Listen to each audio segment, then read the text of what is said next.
Hi, this is Lauren with Verivest, and today we are with JP from Significant LC. Welcome. We're really excited to speak with you today. Me as well. This is great. I'm looking forward to our conversation. Yes, perfect. So I'd love to just get started and hear a little bit about your origin story and how you Sure. ended up where you are today. Yeah, sure. No problem. So, my background has been IT sales. Been doing that for many, many years. And I found myself, as much as I love doing sales and having some really good customers, I didn't want to keep selling hard drives for the rest of my life. So it led me down this path many, many years ago to try to figure out how I can generate the elusive passive income. And it took me on a very different course from what I originally had planned, but ultimately I found real estate. And as many of your listeners know, in real estate there's a variety of ways that one could generate income, whether it's passive or active. And after kind of going through all the different ways of participating in real estate, looking at notes investing, obviously starting off and looking at like single family fix and flip sort of things. I remember reading an article from biggerpockets.com. I think a lot of people in real estate, if they're new to the game, they kind of start in that arena. Yes. And I remember seeing this article. It kind of outlaid this vision, this roadmap to getting to this big shiny object, and that was an apartment. And it was you buy a single family home, you fix and you flip. Well, you don't flip it, but it was a strategy. It was a burr strategy. You buy it, you rehab it, you rent it out, you refinance, and you keep rolling this into this thing. And then eventually, one day, you can aspire to buy an apartment building. And I thought to myself, why don't I just start with the apartment building? And that's sort of what led me down this path. And so I got involved in a number of different real estate groups, educational aspects, trying to learn how to underwrite. There's a lot of things that one doesn't know when getting involved in real estate, especially if their interest is really being active in the investment, buying it and operating and things like that. So I got involved with a great networking group, Wheelbarrow Profits with Jake and Gino, wonderful community of people. And I met my partner there, my partner Matt Shields, and we had a lot of similar interests. And we started working on deals together. He and I did about a couple hundred deals together, and then everything sort of changed. Like we had our business plan of just buying value add C class, maybe B class assets, like everybody else, do value add on it. And I think our intention behind it really shifted at this event that I went to, which I'd love to go into because it really is a big part of our origin story at Significant. So I've been big into personal development. Tony Robbins' event in like 2016, 2017 sort of really changed my life. Not that I was on the down and down, but like it really helped put into focus really what I wanted to work on. And I realized that serving people is a big part of I think why I found success in my sales job, because I got to serve my customers and my clients, but I couldn't figure out how to put that into this new chapter of my life that I wanted to go down the path. And then suddenly the universe had a wonderful way of putting it together. So let me tell you that story. Yeah. So I joined a mastermind event. Mastermind event is just another way of saying you pay a bunch of money to hang out with people that are very successful, and you try to grow your sphere of network, right? So I went to this event. It was a 3-day event in Sundance, Utah. I'd never been to Utah before. Beautiful, beautiful place. And I got there late at night. It was a 3-day event. There's about 300 people or so. So they had food prepared for everyone, and they had a big hall where you could sit down and network, right? So I got my food tray, and I moved about 20 times as a kid. So it brought me right back to being a kid in middle school or elementary school all over again. So there I was standing there with my lunch tray, my dinner tray, I should say, and I'm looking around the room, and all the way, a lot of people were mid-conversation, and in the back of the room, there was an older guy, white hair, white beard, and he was sitting by himself. So I literally thought to myself, hey, let me go sit next to the old guy. Maybe I'll go learn something, right? Yeah. So I walk over there with my tray in hand, and I ask, may I sit down? He says, of course. He invites me to sit down with him. I ask his name, exchange pleasantries. His name is Howard Primer. And we sit down, and he asked me, so, JP, what do you do for a living? So I tell him, I buy large multifamily apartments. He goes, oh, how interesting. I've had 5,000 units in my 20-year career. And I'm thinking to myself, wow, what are the chances that works out that way? So we get to talk more, and I learned that Howard had just lost his bride, his wife, with whom he loved for many, many, many years. And this is someone that, he truly, truly, truly loved his wife. And by losing her to Alzheimer's and dementia, it's a very painful way of losing someone that you love. And so it was like I felt some sadness with him, and I sensed that he needed a friend. And so I decided to spend 3 days, the full 3 days with Howard at this event. And during this time, I got to learn so much about him. He's in his 70s, a ton of life experience, obviously, listening to his journey through life, many careers that he had. But really what struck me was his unique perspective on housing. And I'll get into that because that's sort of our origin story. And I'll try to wrap this up really quickly. So, at the end of these 3 days, I say, Howard, how is it that I find the one guy out of 300 people on the first day, on the first night, the first meeting, you're right, clearly God and the universe decided to put us together. Right. And we decided to hire, we agreed rather, to hire Howard as a strategic consultant for us with Matt and we spent 3 days at my home a few weeks later building what would become significant lifestyle communities.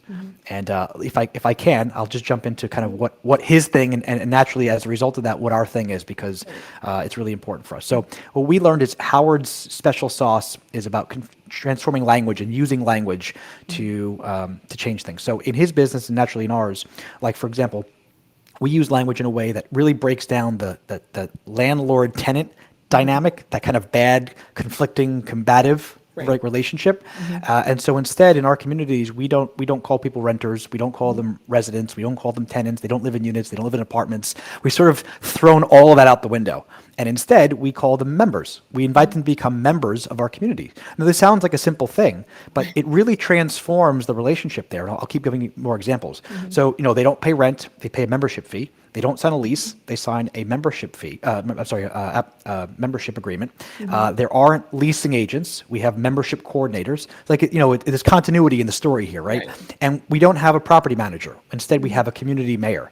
And the role of the mayor is to love on the members of the community. And now, we take away like some of the reporting aspects from our mayor and we hand it to like a business manager so that the mayor can focus on loving the members of the community. And there's voting that happens. We allow the members or we encourage them to vote on how well the mayor is doing, just like it works in the real world in politics, right? And so, as a result of this, one of the last decisions a prospective member would make before moving into the community is what color, they want their walls.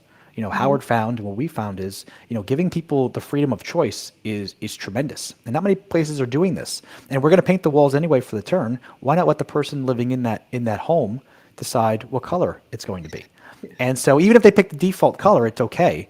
It really changes that relationship. And as a result of this, like fast forward to the end, it's kind of the right thing to do for humanity, treat people with dignity and respect. Right. Duh. Right. But number two, it worked out really well for the business because people tended to stay longer. They felt like they belonged somewhere. We were treating them with dignity and respect.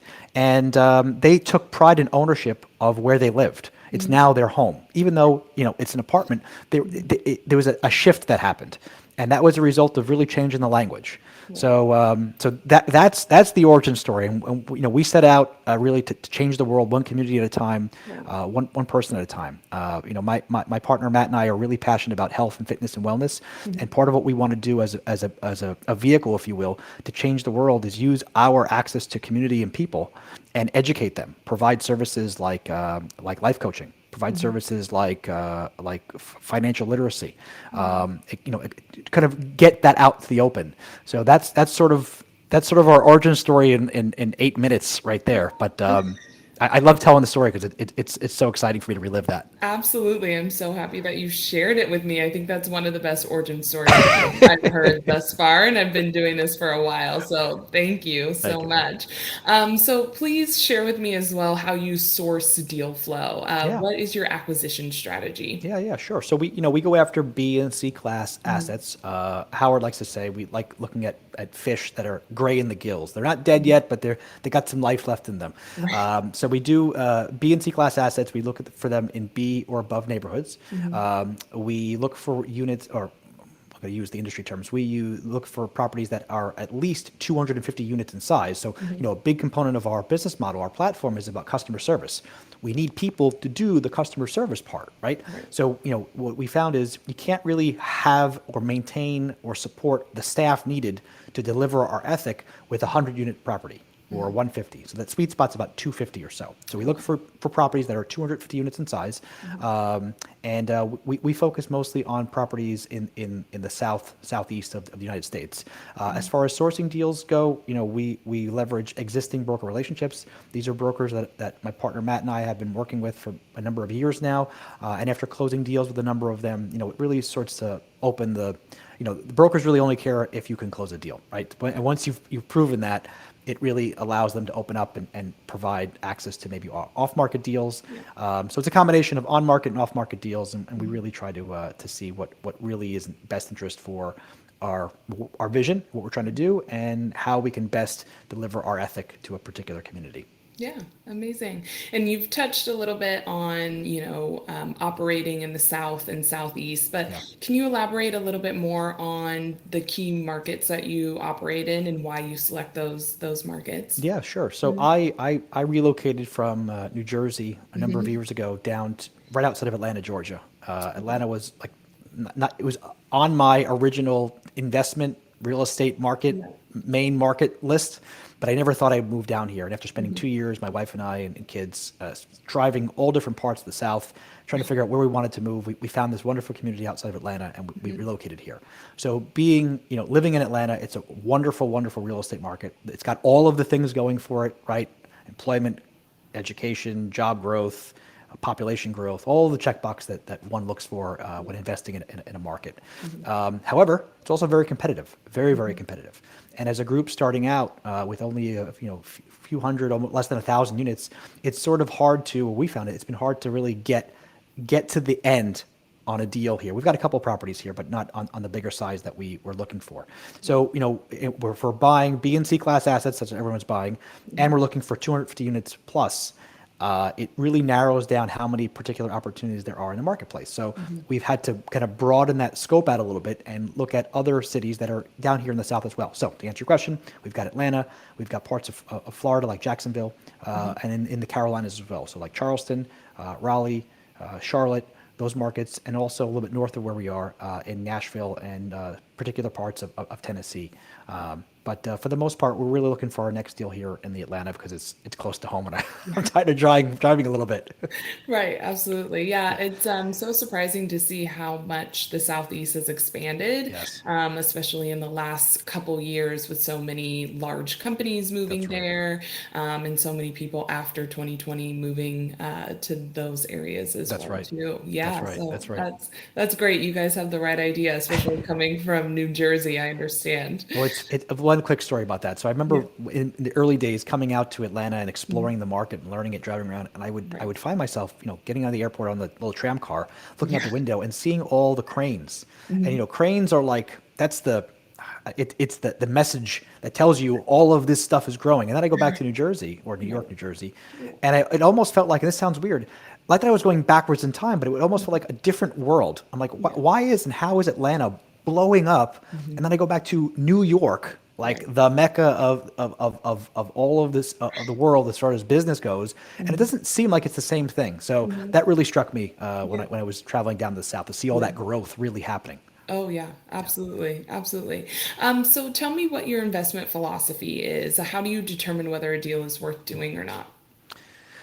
That's been, I'll be honest, in the beginning stages, trying to just grow and get deals done, it's Mhm. sort of like you look at everything Right. and you spend time and you kind of learn what works and doesn't work. And Mhm. so what we've been really focusing on is getting good at what fits and what doesn't fit. So for us, now that we've kind of narrowed down our markets, Mhm. we've narrowed down the unit count. The unit size for us has been a big filtering tool. It's Mhm. if it 250, it's got to be or bigger. Although I think I got access to like a 1,700 unit portfolio. That's a bit much for us right now. Right. So 250 really shaves things down a lot, Mhm. but there's a little bit of wiggle room there. It could be like 225, Mhm. 200-ish, but Okay. anything less than 200 not going to work.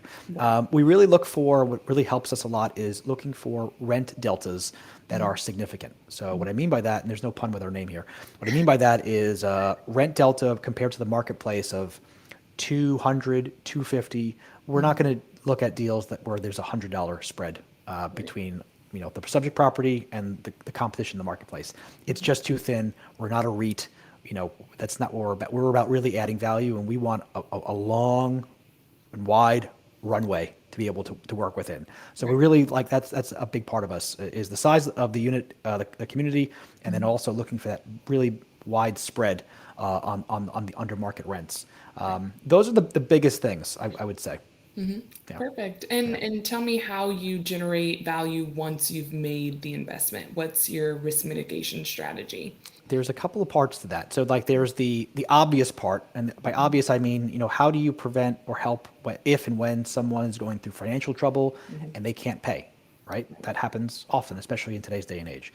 So we found a wonderful platform. We use surety bonds to protect us from when that event happens, and it happens. It's part of the business, right?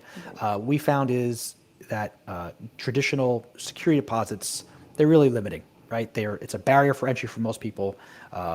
It's a lot of money to come up with, and especially if average rents are $1,000 or so. It's we're not going to take $500. That covers nothing. So we need at least $1,000 from a particular member that moves in.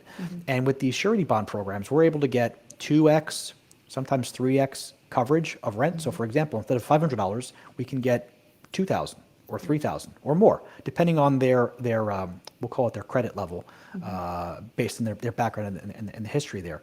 So that's one wonderful way that we've been able to mitigate, that's a good word, mitigate risk for prospective members of our communities. And then the next part about adding value, it's so funny. Funny, not really. It's interesting.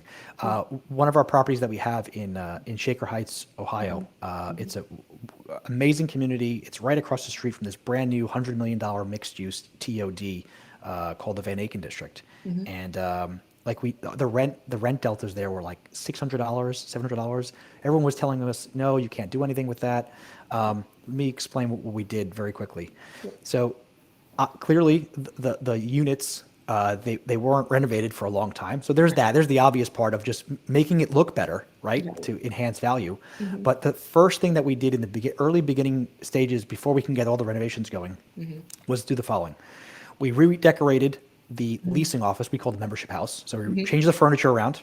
Right. We trained the staff. We spend 3 days intensively with our team training them on our ethic and our style of management. How to greet people, the importance of greeting people. I mean, I can tell you how many times I've done apartment shopping. I'll walk into a leasing office and I'm standing there kind of looking around, waiting for someone to acknowledge my existence. And the first question out of their mouth is, how many bedrooms do you need and when can you move in? No one asks what my first name is. No one asks what my story is. None of that stuff. So, we train our people, don't do that, right? So we train them, we redecorate or rearrange the furniture, and then we put a sign on the wall that says Antastafe at Shaker Heights. Antastafe is the name brand of our style of management. That's it.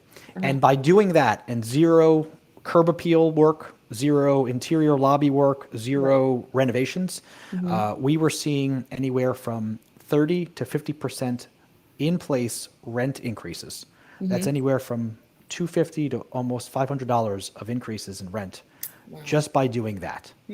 And now, of course, the magic really happens when, on top of that, you actually start making renovations that make the community look better. It just helps people that live there understand, okay, they're for real. They're actually going to make some changes here. So, surety bonds. Summarize surety bonds, big thing. And then 2, it's really delivering our ethic and our style of management, and really change giving value for value perceived sort of thing. That's a big part of what we do. Yeah. I love that. I have recently moved into a new building, renting for the first time in a while, and I'm already ready to move out after my lease is done, just because Why is that? the leasing management style has just been so poor in terms. They just aren't. I can't believe that. I know, and it's really similar to the same thing that you're saying of just how many bedrooms do you need and how long is your lease going to be? And it's like they become robots, right? I have this script that I read from, and I don't deviate from that. And do you know why? What I found is, especially the larger property management companies. I mean, I get it. In order to scale, you need to have systems in place. But in order to make it consistent and uniform, they've removed all of the human element of it and said, you just operate in this way. That's why the question out of their mouth is, when could you move in and how many bedrooms do you need? Yeah. And it's really sad, but it's good Right. for us. It creates a wonderful opportunity, but it's Mhm. unfortunate when I hear, this happens all the time. It shouldn't be that way. Right, right, exactly. So lastly, I know you've mentioned Howard and a few other people on your Sure. team, but please share with me some of the key players involved that allow you to execute your strategy. So I got to start off with my wife. My wife, Hmm. because she's the chief executive home executive, Yeah. to get redundant on that. I can't do Right, anything without the house being home. That's kind of right, number one. right. My business partner Matt has been wonderful. We get Hmm. along like two peas in a pod. It's Hmm. so nice having a partner that is emotionally mature, Right. and we're able to kind of work through any kind of conflict that we have Hmm. easily. There isn't like drama and nonsense, and I've had that. So not having that is wonderful. Right. So I got a great partner. Obviously, Howard has been instrumental in our life and what we're trying to do here, and really take us into a direction and really adding meaning to what it is that we do, Hmm. and make it more than just trying to create passive income. Because by the way, this has been and so far removed from passive, it's hilarious. And I would say some of our equity and debt partners, the revision group out of the Cleveland area, Mike Friedman and his team have been great believers. When you're starting out and you're early on in your career, there's a lot of naysaying. There's a lot of stuff that people have to overcome. And so Hmm. it's nice having support from veterans in the industry that can help you believe in yourself Right. and help you tell your story, and make people want to listen and work with you. So Yeah. I would say that. Yeah, absolutely. JP, thank you so much for speaking with us today. Of course. It was amazing to hear more about Significant LC, and great to hear the background and how you guys got started. And we really look forward to working together. Well, thank you so much for your time. This has Yeah, been great telling the yeah, story here, and I love the platform that your team has put together, and I'm yeah. looking forward to contributing more. Right, right. Absolutely. Enjoy the rest of your day. Thank you Thank you. so much.